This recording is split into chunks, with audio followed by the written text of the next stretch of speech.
A2 level physics, sir Imran Yameen. Thermal physics start कर रहे हैं 6 मार्च 2023 और नई जो रीड एंड राइट वाली बुक है उसके अंदर ये यूनिट नंबर 3 है और यूनिट नंबर 3 में इसका नाम है आइडियल गैस। इस आइडियल गैस वाले क्वेश्चंस को जनाब फारूक साहब इस वक्त स्कैन कर रहे हैं और जैसे ही हमें इसका स्कैन मिलता है तो हम इसके क्वेश्चंस को फौरन स्टार्ट कर लेंगे और सारे स्टूडेंट फिर रीड एंड राइट रेडी कर लीजिएगा। जब तक स्कैन हो रहा है जब तक हम आपको जरा थोड़ी सी थ्योरी समझा लें।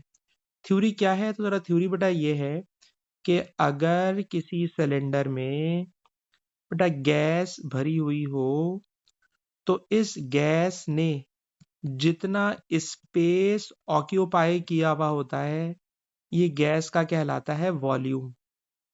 कहते हैं इस गैस के वॉल्यूम को मैं 4 वेज से चेंज कर सकता हूँ, 4 मुख्तलिफ वेरिएबल से चेंज कर सकता हूँ। वो 4 वेरिएबल कौन कौन से, बल्कि 4 मैंने गलत कह दिया, 3 वेरिएबल से मैं चेंज कर सकता हूँ।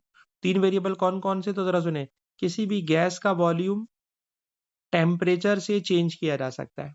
मतलब अगर बेटा मैं इस गैस को गर्म करना शुरू कर दूं तो बेटा जब मैं गर्म करूंगा तो गर्म करने से गैस का टेम्परेचर बढ़ेगा। जब टेम्परेचर बढ़ेगा तो गैस के पार्टिकल पिस्टन से जोर जोर से टकराएंगे और पिस्टन को ऊपर ले जाने की कोशिश करेंगे और अगर पिस्टन ऊपर चला गया तो गैस का वॉल्यूम इंक्रीज हो जाएगा।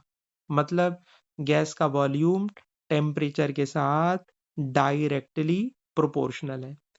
लेकिन इस टेम्परेचर को हमेशा केल्विन स्केल पर लेते और केल्विन स्केल वाले टेम्परेचर को हम लोग कहते हैं थर्मोडायनेमिक टेम्परेचर। तो याद रखिएगा किसी गैस का वॉल्यूम थर्मोडायनेमिक टेम्परेचर के साथ डायरेक्टली प्रोपोर्शनल होता है। एब्सोल्यूट।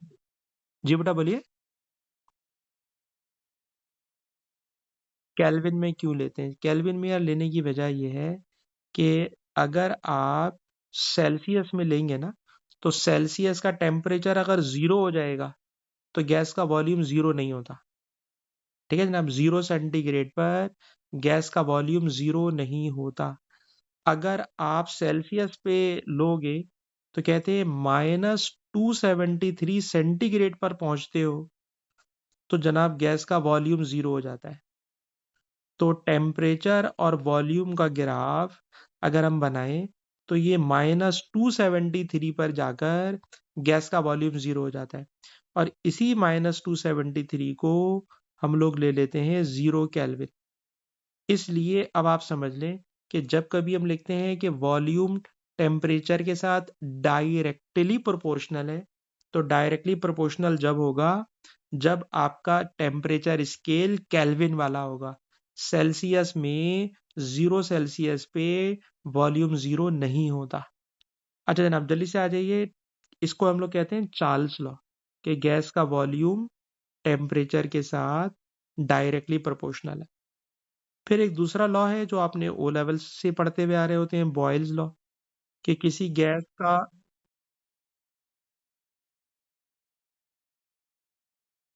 कि बेटा हम लोग तो ये जितने भी गैस लॉस पढ़ते हैं गैस को हमेशा कंटेनर में बंद करेंगे तभी सब कुछ वैलिड होगा ना बेटा। फिर हम गैस के वॉल्यूम को इनफाइनाइट थोड़ी लेके बैठ जाएंगे। हाँ बेटा अब्दुल बोलिए। बेटा जो भी चल रहा है पढ़ लो ना बेटा, मुझे पता है आप क्या कहना चाह रहे हो, लेकिन जो पढ़ा रहा हूँ बड़ी तेजी के साथ पढ़ा के 5 मिनट में।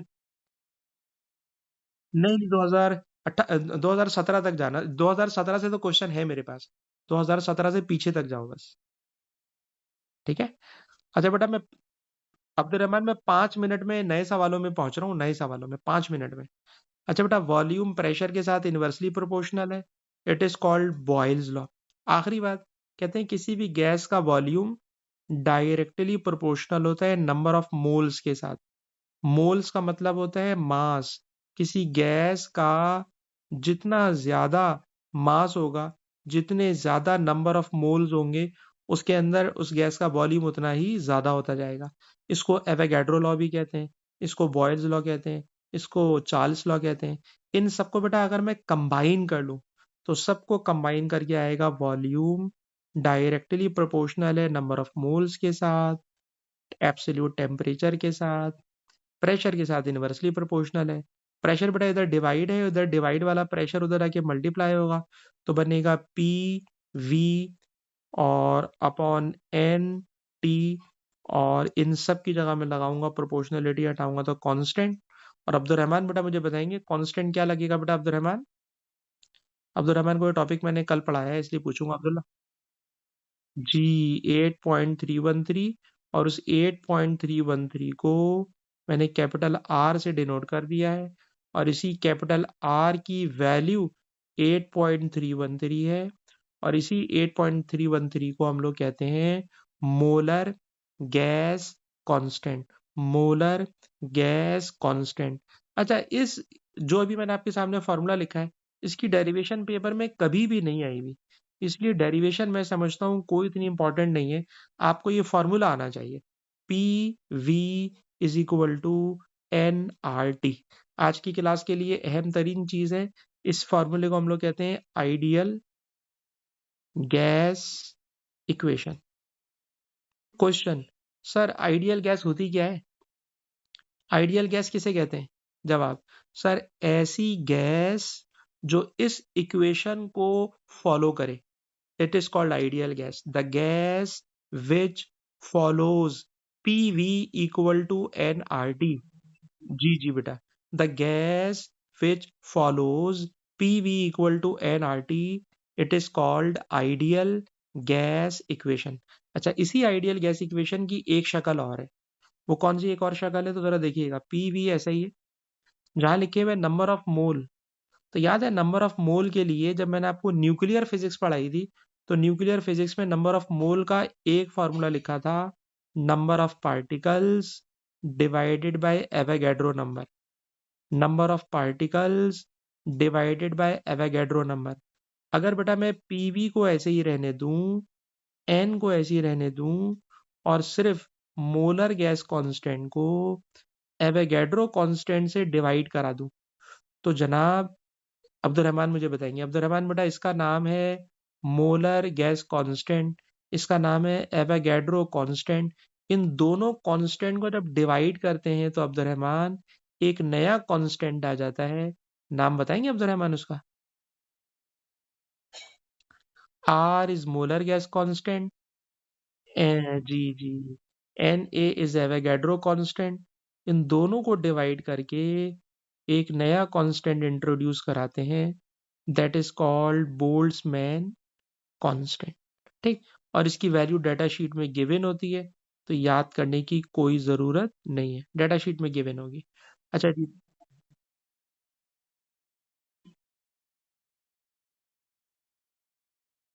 नहीं नहीं नहीं नहीं, कोई जरूरत नहीं, कोई भी जरूरत नहीं, कोई जरूरत नहीं। अरे जनाब जरा जल्दी से फार्मूला शीट को पूरा कीजिए। मैंने दो बॉक्सेस बना दिए। जो पहला बॉक्स है इसका नाम भी आइडियल गैस इक्वेशन है, जो दूसरा बॉक्स मैंने बनाया वो भी आइडियल गैस इक्वेशन है। कौन सी इक्वेशन कब लगाते हैं? सर जिस क्वेश्चन में पूछे ना, find number of mole, find amount of substance, तो याद रखिएगा अमाउंट ऑफ सब्सटेंस या मोल एक ही बात है। तो अमाउंट ऑफ सब्सटेंस या नंबर ऑफ मोल पूछेगा तो पीवी इक्वल टू एनआरटी लगाओगे। और जिस क्वेश्चन में कहेगा find number of particles, gas के नंबर ऑफ पार्टिकल्स निकालना है, तो नंबर ऑफ पार्टिकल्स का नाम सुनते ही लगाओगे पीवी इक्वल टू एनकेटी। तो ये दोनों आइडियल गैस इक्वेशन है, दोनों का नाम आइडियल गैस इक्वेशन है, और दोनों एक ही चीज की दो शक्लें हैं अलग अलग, इक्वेशन तो देखा जाए एक ही है। ठीक है ना, अब इक्वेशन देखी जाए तो एक ही है। अच्छा, एक और बात कहना चाह रहा हूँ, क्या कि सर ये तो आर की वैल्यू 8.313 है, कहते हैं अगर सर हम कोई एक्सपेरिमेंट कर रहे हो और उस एक्सपेरिमेंट में बिल्कुल शुरू में प्रेशर P1 हो, टेम्परेचर T1 हो, नंबर ऑफ मोल N1 हो, वॉल्यूम V1 हो, फिर हमने कोई एक्सपेरिमेंट किया और एक्सपेरिमेंट करके प्रेशर P2 कर दिया, वॉल्यूम V2 हो गया, टेम्परेचर T2 हो गया, number of mole mostly change नहीं करते, इसलिए नंबर ऑफ मोल को मैं हटा रहा हूँ। नंबर ऑफ मोल को बेटा मैं हटा रहा हूँ। तो जरा देखिएगा, इस चीज का नाम भी आइडियल गैस इक्वेशन है। बस ये तीनों एक ही इक्वेशन की तीन मुख्तलिफ शक्लें हैं। तो अगर आप इस चीज को एज अ स्क्रीनशॉट दिमाग में बिठा लें, तो आज की क्लास के आप सारे सवाल कर सकते हो। आज की क्लास के हम सारे सवाल कर सकते हैं, जिसको मैंने 15 मिनट कंज्यूम कर दिए हैं इस फार्मूला शीट को बनाने में। अगर आप ये फार्मूला शीट पक्की कर लें, तो आज की क्लास के हम सारे के सारे क्वेश्चंस कर सकते हैं। जी जी जी, मैं बिल्कुल पीडीएफ दे दूंगा आपको। ठीक है बेटा। तो एक तो बेटा ये वाला सारा का सारा काम है, जो आई होप कि आप लोग लाजमी लाजमी तौर पे इसको याद कर लेंगे। ठीक है जी। अच्छा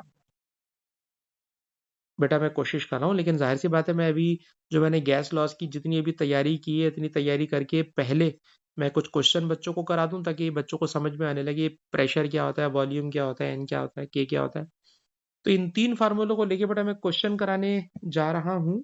ठीक है, इन तीन क्वेश्चन को लेकर, इन तीन बातों को लेकर मैं क्वेश्चंस कराने जा।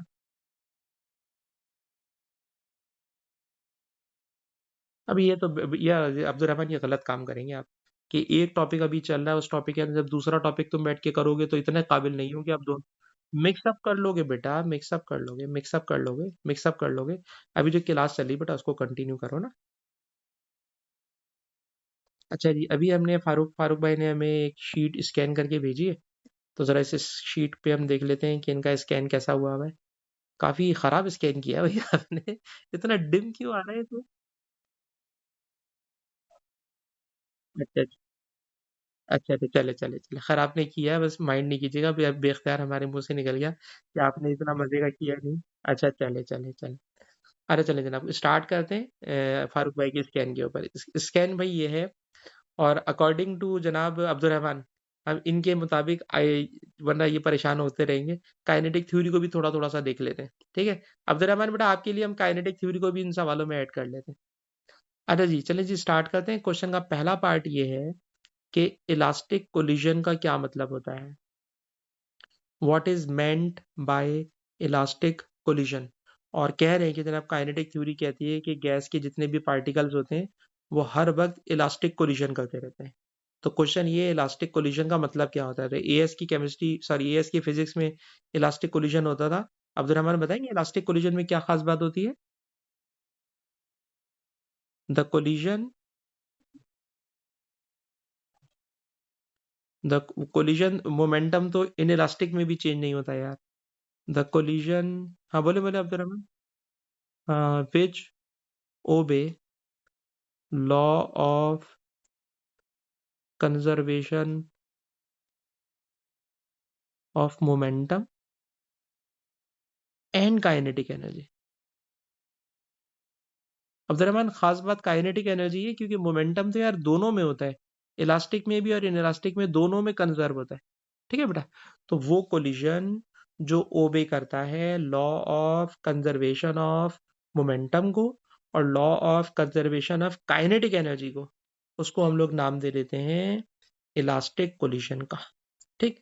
उसके बाद कह रहे हैं काइनेटिक थ्योरी के बहुत सारे और एजम्पशन है, उनमें से कोई से दो एजम्पशन और बताइए।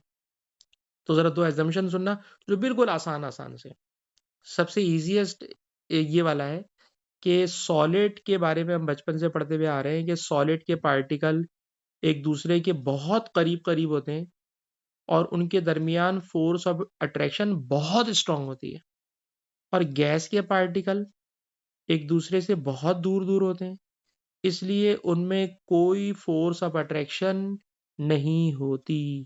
तो लिखिएगा पहला पॉस्टुलेट बेटा, there is no force of attraction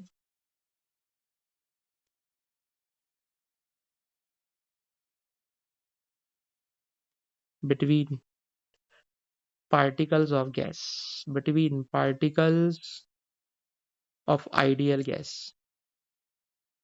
ठीक। और आइडियल गैस के पार्टिकल्स में जब फोर्स ऑफ अट्रैक्शन नहीं होती, तो एक बात काम की जहन में लिखिएगा, गैस के पार्टिकल्स में कोई पोटेंशियल एनर्जी नहीं होती। आइडियल गैस के पार्टिकल्स में कोई पोटेंशियल एनर्जी नहीं होती। आइडियल गैस के पार्टिकल्स में कोई पोटेंशियल एनर्जी नहीं होती। ठीक है ना।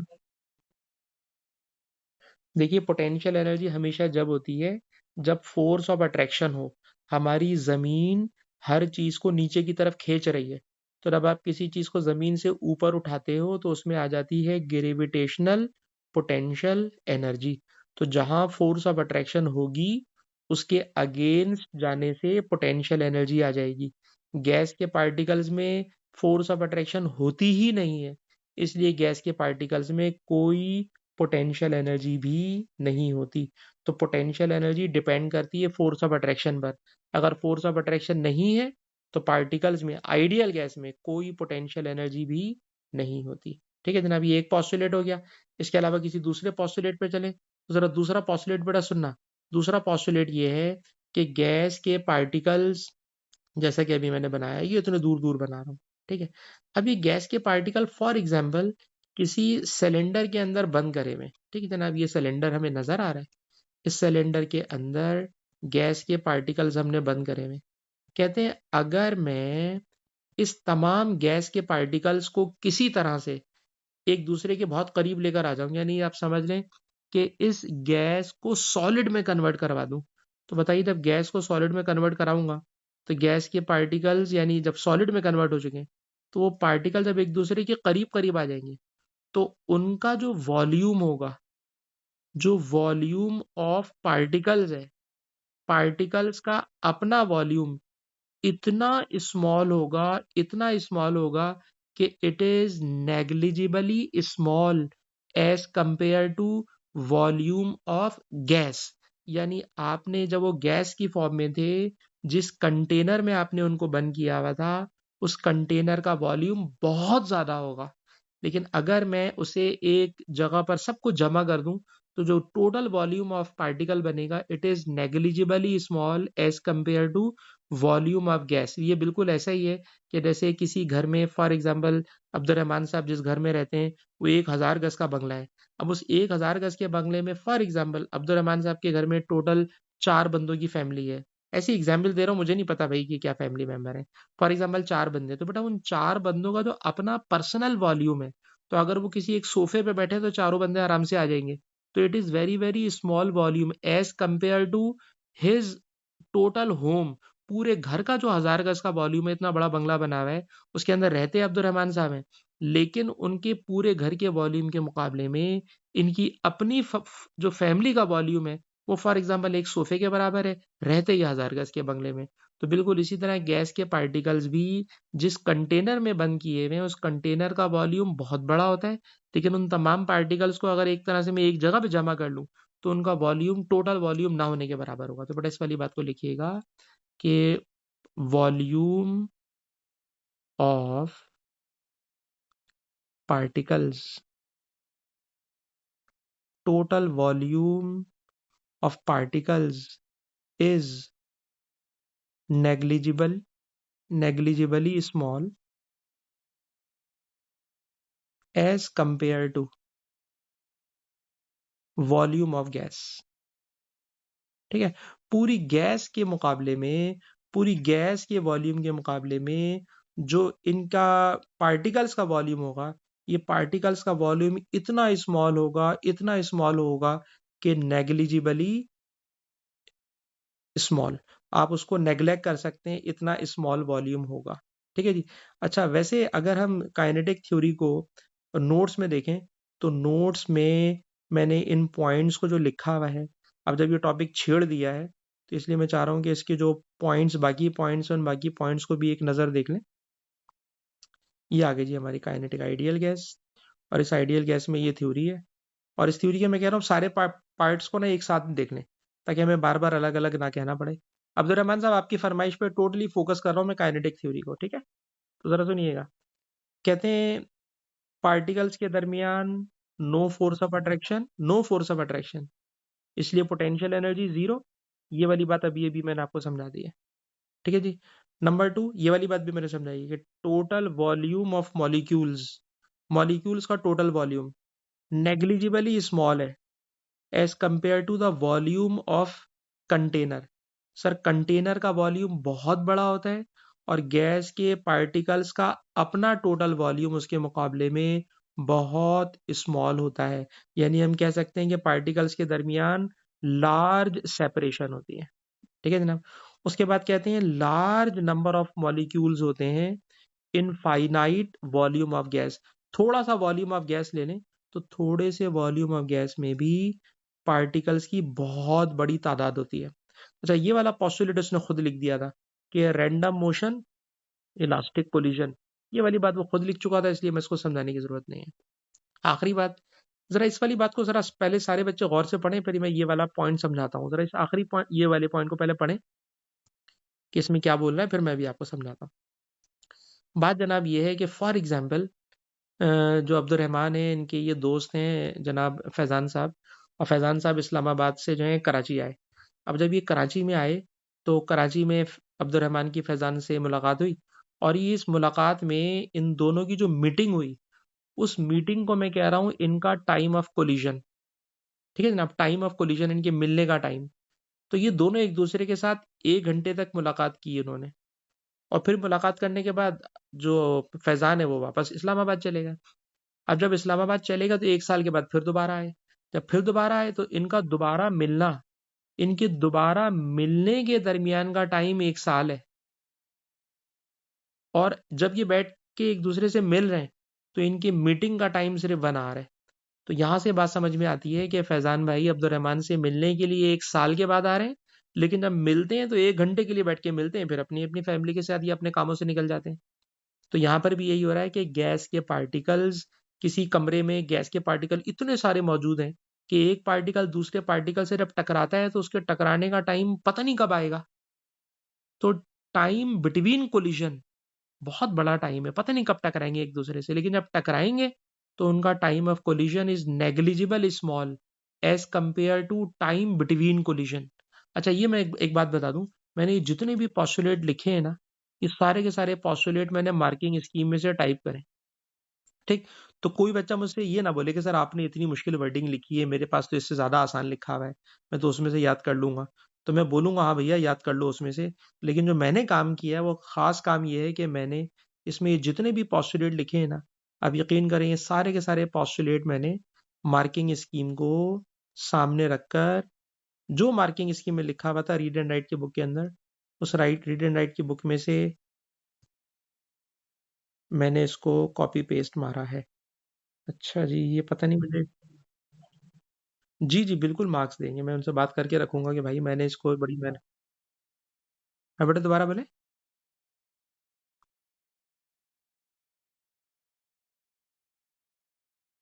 जी, जी, जी, जी।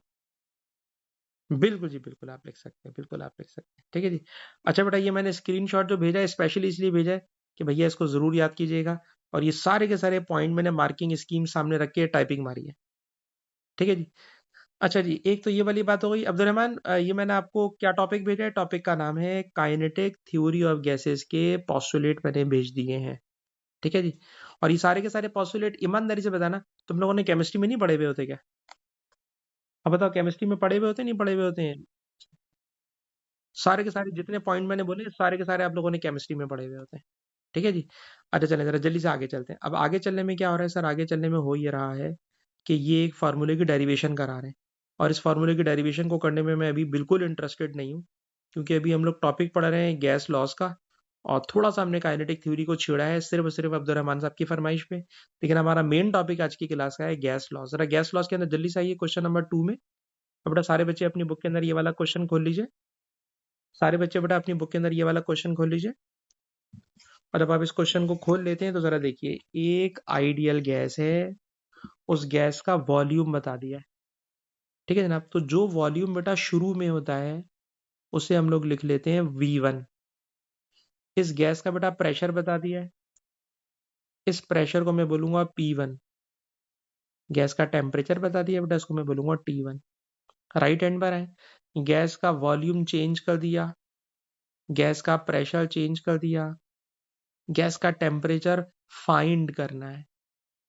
तो ये बताइए, जो अभी अभी हमने थोड़ी देर पहले आपको सिचुएशन पढ़ाई है, उस सिचुएशन के अकॉर्डिंगली सीधी सीधी सी इक्वेशन मुझे नजर आ रही है कि सवाल sir P1 V1 T1 is equal to P2 V2 T2 का है। एक बात। दूसरी बात, क्वेश्चन में कह रहे हैं show that number of molecules, तो अब ये वाली बात को पक्का कर लें, थर्मल फिजिक्स में कभी भी पूछेगा टोटल नंबर ऑफ पार्टिकल, तो इसका मतलब है कैपिटल एन की बात कर रहा है।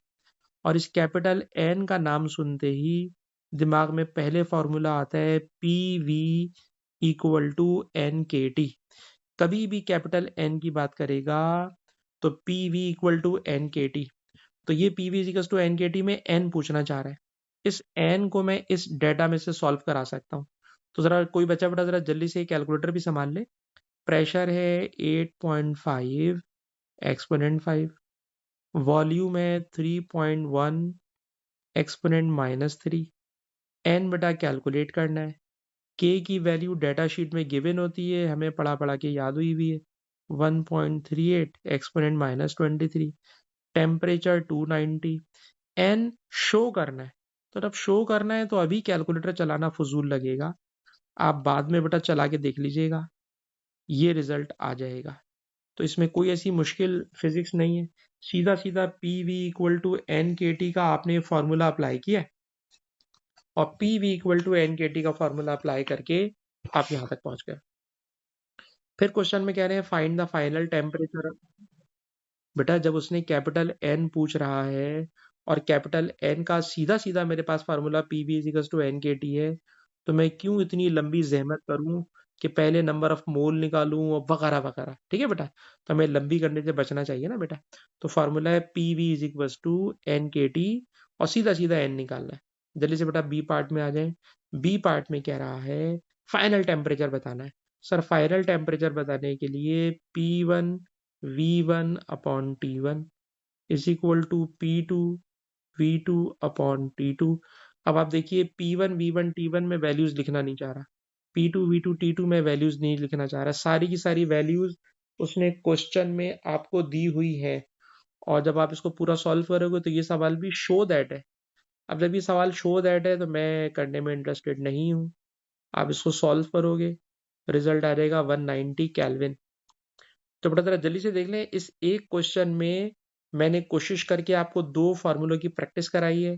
P V is equal to N के टी आज की क्लास का एक फार्मूला, और P1 V1 upon T1 is equal to P2 V2 upon T2। तो अभी मैं सारे के सारे क्वेश्चन सिर्फ गैस लॉस को फोकस कर रहा हूँ। अगर आपने बेटा कॉपी कर लिया हो तो मैं आगे चलूं। अब्दुलरहमान बेटा आपने कॉपी कर लिया ये सारा काम?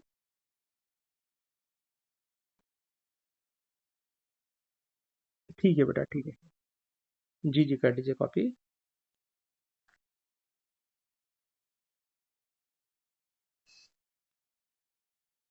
ठीक है बेटा, P V equals to N के टी भी हो गया, P1 V1 अपॉन T1 भी हो गया। लेकिन अभी मैं किसी भी काइनेटिक थ्योरी की क्वेश्चन को बीच में शुरू करके आपको कंफ्यूज नहीं करूंगा। जल्दी से आ जाइएगा जनाब क्वेश्चन नंबर 3 मेरी बुक में। और इस बुक के अंदर कह रहे हैं जनाब एक गैस है, गैस को किसी सिलेंडर में बंद किया हुआ है और ये गैस का वॉल्यूम दिया हुआ है, ये वॉल्यूम है।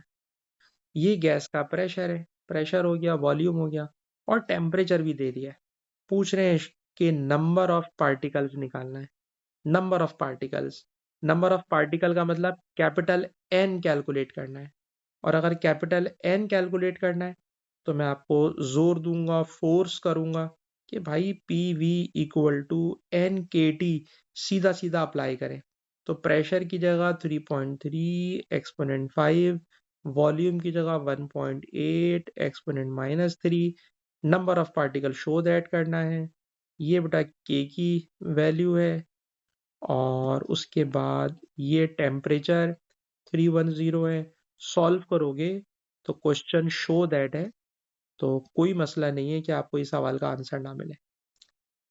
ठीक है जनाब?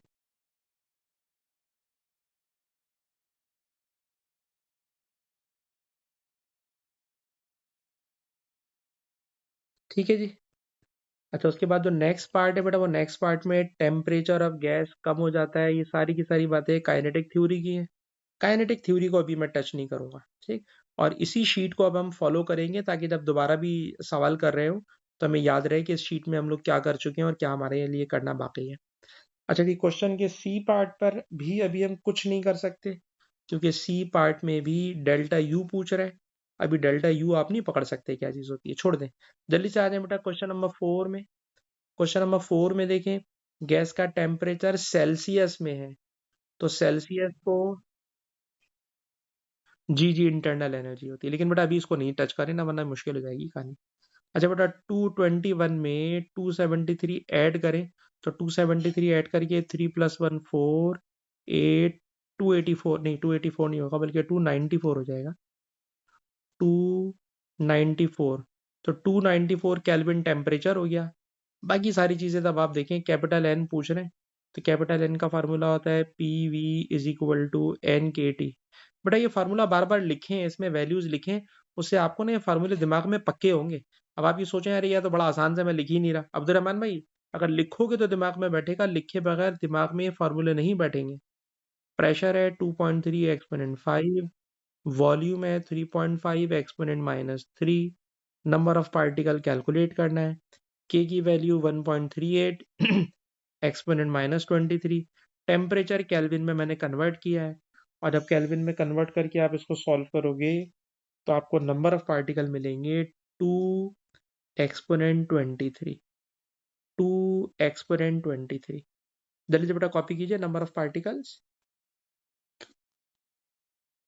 रूट मीन स्क्वायर स्पीड पे भी हम कुछ कर नहीं सकते, काइनेटिक थ्योरी का टॉपिक है। आप सिर्फ गैस लॉस के सवालों को कंप्लीट कीजिए सिर्फ गैस लॉस के सवालों को कंप्लीट कीजिए।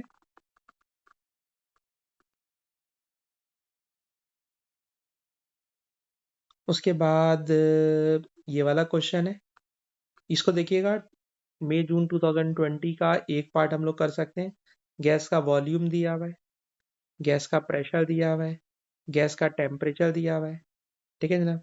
जब सारी चीज़ें दी हुई हैं, द मास ऑफ गैस दिया हुआ है, calculate the mass of one molecule of gas, one molecule of gas का मास कैलकुलेट करना है। ठीक, कैसे कैलकुलेट करेंगे तो ज़रा सुनिए। सबसे पहला काम तो बेटा ये कि उन्होंने प्रेशर, वॉल्यूम, टेम्परेचर दिया हुआ हो तो फौरन दिमाग में फार्मूला आता है either P V is equal to N R T, या फार्मूला दिमाग में आता है P V is equal to N के टी। ठीक है जनाब, एन के टी भी आता है, P V is equal to N R T भी आता है। आप कोई भी फार्मूला लगा लेंगे, हम सवाल कर सकते हैं, लेकिन क्योंकि अभी मैं ऊपर से सारे सवाल P V is equal to N के टी वाले करता हुआ आ रहा हूँ, तो इसलिए मैं आपसे पहले बोलूंगा इसी से स्टार्ट करें। बताइए प्रेशर, सर प्रेशर है 3 एक्सपोनेंट 5। वॉल्यूम, सर वॉल्यूम है 6 एक्सपोनेंट -3। एन, एन नहीं पता हुआ। के है sir 1.38 exponent -23। Temperature, temperature sir 17 centigrade है, 273 प्लस करोगे तो ये बन जाएगा 290। ठीक, अभी हम ये ऐसे 3-4 सवाल कर चुके हैं, बड़े आराम से हमारा एन आ जाएगा। और जो बेटा एन आएगा वो एन आएगा 4.5 एक्सपोनेंट 23। अभी कैलकुलेटर चलाने पे फोकस ना करें, सारा फोकस होना चाहिए फार्मूला लिखते हैं तो दिमाग में वो फार्मूला बैठता है, उस फार्मूले में सारी वैल्यूज डालते हैं तो फार्मूला और दिमाग में पक्का होता है। क्वेश्चन में जो चीज़ अननोन है उसे कैलकुलेट कर लें। जब आपने उसे कैलकुलेट कर लिया तो ये आ गए नंबर ऑफ पार्टिकल। अब ये जो बेटा नंबर ऑफ पार्टिकल आ गए, नंबर ऑफ पार्टिकल में गौर कीजिएगा कि क्वेश्चन में दिया हुआ है पूरी गैस का इतना वॉल्यूम, इतना मास है, तो इट इज टोटल मास, तो मैं लिखूंगा it is total mass of इतने पार्टिकल्स, इतने सारे पार्टिकल्स का जो टोटल मास है, और पार्टिकल के बजाय मॉलिक्यूल कहते हैं तो और अच्छा हो जाएगा। It is total mass of N molecules, it is equals to 20.7 gram. ये जो 20.7 है ये क्या है सर, ये मास है कितने मॉलिक्यूल्स का सर, सारे मॉलिक्यूल्स का। ये मास है सारे मॉलिक्यूल्स का, और सारे में कितने मॉलिक्यूल हैं वो भी हमने कैलकुलेट किए हैं। आपको क्या चाहिए सर, हमें चाहिए मास ऑफ वन मॉलिक्यूल। तो यूनिटरी मेथड से चलें, सर ये सारे मॉलिक्यूल्स का मास है। अगर आपको एक मॉलिक्यूल का मास चाहिए तो इसको डिवाइड कर दें एन से, और एन का बेटा नंबर है 4.5 एक्सपोनेंट 23। जब आप बेटा इसको डिवाइड करते हो तो डिवाइड करके रिजल्ट आएगा 4.6 एक्सपोनेंट -23 ग्राम। तो इस क्वेश्चन में एक नई बात क्या आ गई सर, अभी तक हम ऊपर जितने सवाल करते हुए आ रहे थे वो सारे के सारे क्वेश्चन यहाँ पे खत्म हो रहे थे, सारे के सारे क्वेश्चन यहाँ खत्म हो रहे थे ऊपर वाले। और उन सारे क्वेश्चन में हमने क्या सीखा कि sir P V is equals to N के टी लगाते हैं, तो P V is equals to N के टी लगाकर एन का रिजल्ट आ जाता है। एन का मतलब नंबर ऑफ पार्टिकल्स आ जाते हैं। ये होते हैं सारे उस सिलेंडर के तमाम number of particles, total number of particle. तो total number of particles 4.5 exponent 23 है। ठीक है जनाब।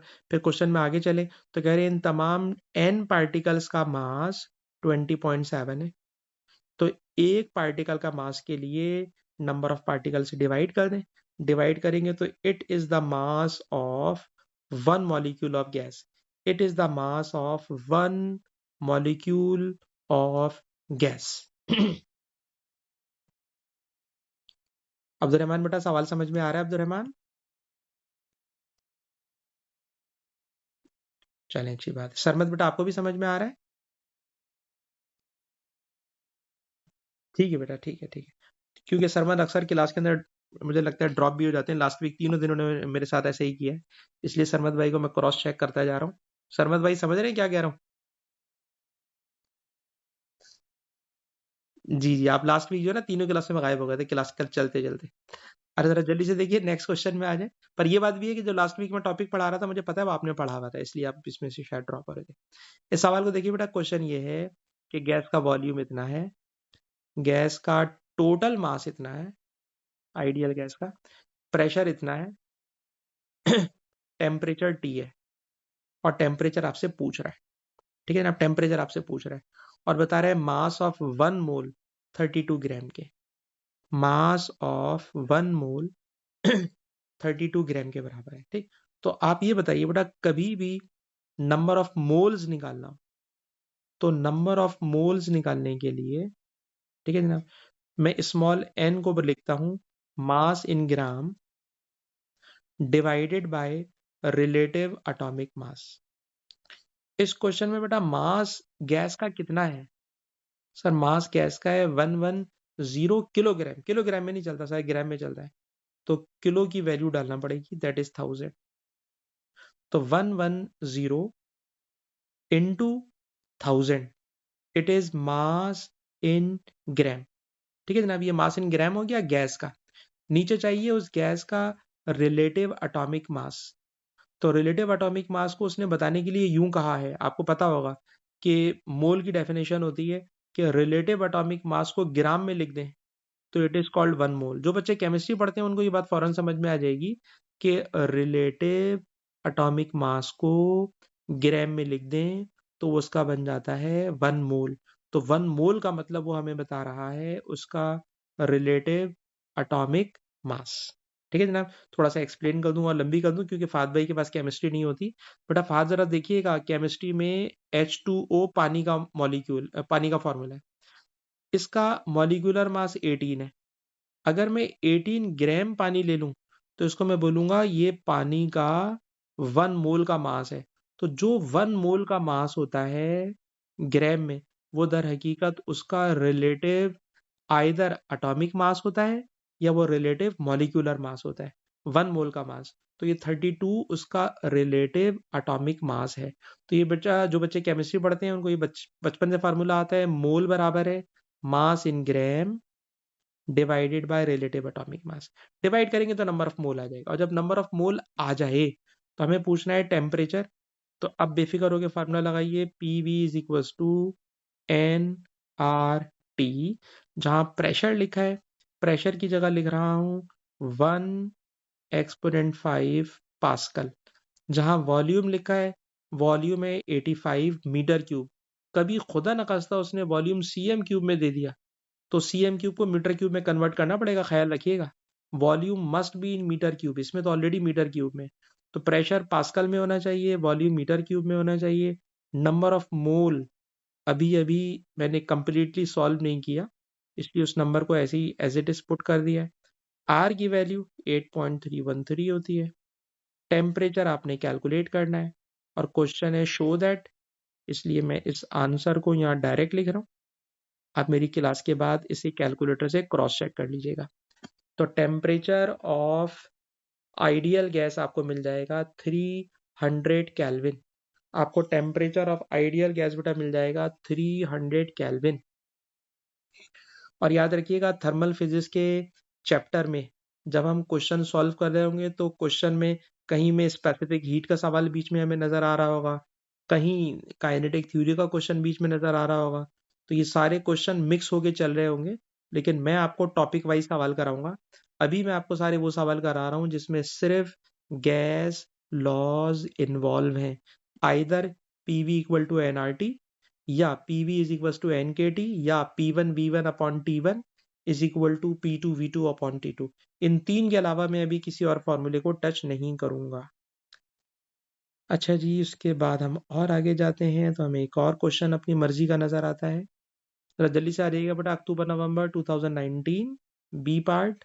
बी पार्ट के अंदर एक इनिशियल स्टेट गैस की दे दी है कि इतना वॉल्यूम है, इतना प्रेशर है, इतना टेम्परेचर है, और पूछ रहे हैं अमाउंट ऑफ गैस यानी नंबर ऑफ मोल कैलकुलेट करना है। तो नंबर ऑफ मोल का नाम सुनते ही फॉर्मूला दिमाग में आता है P V is equal to N R T. ठीक है जनाब, जहां लिखा है प्रेशर, प्रेशर में कोई इशू नहीं है, 3.51 एक्सपोनेंट 5। लेकिन देखिए जो अभी लास्ट क्वेश्चन में मैंने इशू बताया था वो इशू यहाँ पर आ गया। गैस का वॉल्यूम सी एम क्यूब में, तो जो सी एम क्यूब में वॉल्यूम है इसे मीटर क्यूब में कन्वर्ट करना होगा। तो वॉल्यूम बेटा दिया हुआ है 2.4 एक्सपोनेंट 3। ठीक है जनाब, यह है C M cube. C M cube में कभी भी सेंटी लिखा हो तो सेंटी की जगह एक्सपोनेंट -2 लिखकर स्टूडेंट समझते हैं कि हमने सही काम कर लिया है, लेकिन मैंने जानबूझ के गलत लिखा है। फारूक बेटा तुम मुझे बताओ मैं क्या गलती कर रहा हूँ। सेंटी की वैल्यू एक्सपोनेंट -2 होती है, लेकिन मैंने जानबूझ के गलती की है। फारूक जरा जल्दी से मेरी गलती बताओ। मुझे लगता है फारूक शायद नमाज पढ़ने के लिए जा चुके हैं या क्लास का टाइम था। अब्दुलरहमान तुम बताओ, अब्दुलरहमान मैंने तुम्हें लास्ट क्लास में ये सवाल कराया है, अब्दुलरहमान बताना इस सी एम क्यूब को मीटर। जी, क्यूब नहीं किया है सर, ये वाला जो सी एम क्यूब है ना। अच्छा, ये सी एम, अच्छा अच्छा ठीक है जी, ठीक है ठीक है, लेकिन मैं रिकॉर्ड कर रहा हूँ, आपको रिकॉर्डिंग मिल जाएगी इंशाल्लाह। ठीक है बेटा, तो जहां लिखा हुआ था सी एम क्यूब, इस सी एम क्यूब के अंदर मैंने सेंटी की जगह एक्सपोनेंट -2 लिखा है, सेंटी की जगह एक्सपोनेंट -2 लिखा है, लेकिन उस -2 के ऊपर क्यूब नहीं लगाया था। अब वो खैर बेटा मैंने लगा दिया। तो अब आप अगर देखें तो अब मेरा सवाल पूरा का पूरा सही शक्ल में एन कैलकुलेट करना है। इस एन को ऑब्वियसली आप कैलकुलेटर से सॉल्व कर लेंगे। मैं मार्किंग स्कीम से बेटा इसका आंसर लिखना चाहूंगा। इसका आंसर आएगा नंबर ऑफ मोल का 0.35। ठीक है बेटा, ये आप लोग सॉल्व करोगे तो इसका आएगा रिजल्ट 0.35 मोल। ठीक है, तो 0.35 मोल इसका आंसर आएगा। तो इस सवाल की खास बात है सी एम क्यूब को मीटर क्यूब में कन्वर्ट करना, बाकी तो सारी चीजें बिल्कुल सिंपल है। अच्छा जी, और आगे चले तो, और जब हम आगे चल रहे हैं तो एक और क्वेश्चन हमें अपने टॉपिक का नजर आता है। ये वाला क्वेश्चन बेटा देखिए, एक आइडियल गैस का वॉल्यूम बता दिया है, उसका प्रेशर बता दिया है, उसका टेम्परेचर सेल्सियस में है, केल्विन में कन्वर्ट करोगे तो 300 बन जाएगा। नंबर ऑफ मॉलिक्यूल पूछ रहा है बेटा। जब नंबर ऑफ मॉलिक्यूल पूछे तो P V equal to N के टी लगाना चाहिए। जब नंबर ऑफ मोल पूछे तो P V is equal to N R T लगाना चाहिए। तो इस क्वेश्चन में नंबर ऑफ पार्टिकल पूछ रहा है तो सीधा सीधा ये फार्मूला लगाएं। सारी वैल्यूज बेटा दी हुई हैं, आप इसको सॉल्व करोगे तो ये इसका रिजल्ट आ जाएगा। अच्छा जी, उसके बाद कह रहे हैं each molecule has diameter of approximate इतना, estimate the total volume of gas. इसके लिए बेटा मुझे एक ना और फॉर्मूला नया पढ़ाना पड़ेगा, और ये कल की क्लास जब मैं शुरू करूंगा तो कल की क्लास के शुरू में आपको एक नया फार्मूला पढ़ाऊंगा। अभी मेरी रिकॉर्डिंग का टाइम खत्म हो रहा है, इसलिए मैं इसको नए टॉपिक को छेड़कर लंबी नहीं करना चाह रहा। 3 मार्क का क्वेश्चन है। इसमें एक नया फार्मूला मुझे आपको पढ़ाना है जो कल की क्लास के शुरू में मैं पढ़ाऊंगा। जल्दी से आ जाए बेटा नेक्स्ट क्वेश्चन में। नेक्स्ट क्वेश्चन के अंदर कह रहे हैं अमाउंट ऑफ गैस निकालना है। अमाउंट ऑफ गैस का मतलब नंबर ऑफ मोल कैलकुलेट करना है। नंबर ऑफ मोल कैलकुलेट करने के लिए उसने प्रेशर दिया हुआ है 3 exponent 5 volume C M cube में। तो सी एम क्यूब की वजह से सेंटीमीटर का एक्सपोनेंट -2 और क्यूब ऊपर से आएगा। नंबर ऑफ मोल निकालना है। आर की वैल्यू 8.313 है और टेम्परेचर 270 है। ठीक है जनाब। अगर हम इस वाली पेज पे चल रहे हैं तो इसका टेम्परेचर 270 है। तो आप सॉल्व करोगे तो आपको नंबर ऑफ मोल मिल जाएंगे। फिर कह रहे हैं फाइनल टेम्परेचर बताएं। तो अगर अब्दुलरहमान हमारे साथ हो, अब्दुलरहमान आप हमें बताएंगे फाइनल टेम्परेचर के लिए सिर्फ इक्वेशन बता दें कौन सी लगे। लीव कर गया है। पता चले अच्छा सरमद भी छोड़ के जा चुका है। फैजान तुम बताना कौन सा फार्मूला लगेगा फाइनल टेम्परेचर के लिए। फैजान फाइनल टेम्परेचर के लिए कौन सा फार्मूला लगेगा फैजान।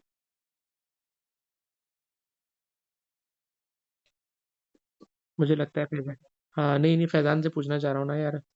फैजान भाई तुम हो या फैजान भी अल्लाह हाफिज कर चुके। फैजान भी नहीं है। नहीं फैजान तो बैठा है यार। फैजान क्यों नहीं बता रहा भाई यार। फैजान बता दे भाई। नहीं बताएगा फैजान। अच्छा इसमें तुम बताओ कौन सा फार्मूला लगाऊंगा।